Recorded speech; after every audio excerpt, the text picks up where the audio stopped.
In this tips and tricks video, we're going to talk about layered sections.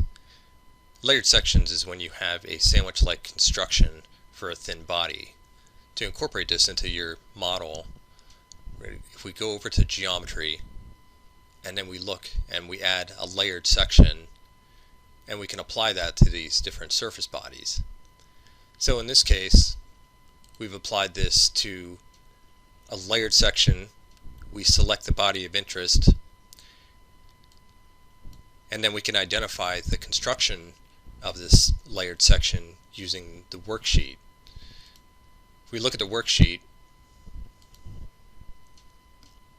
we can add different layers from -z to the +z with different material properties, different thicknesses, and construct a layered section.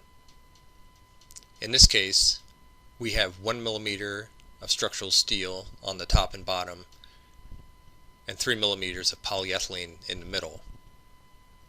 Just to show a comparison, we can also construct a layered section on this body. For this worksheet, we have the same thicknesses, but we assigned everything as structural steel.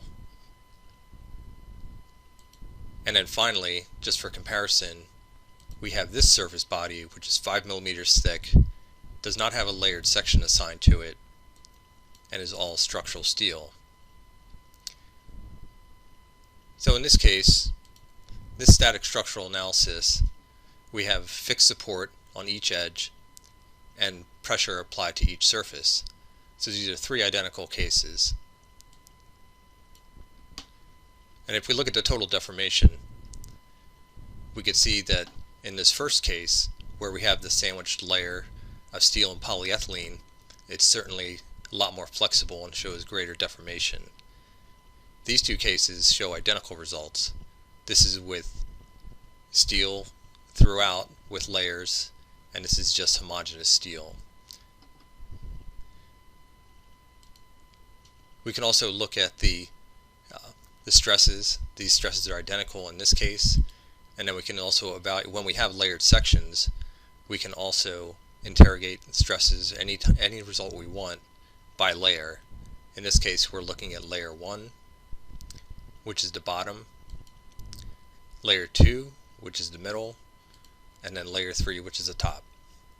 So that's just a brief overview of layered sections in Ansys Mechanical.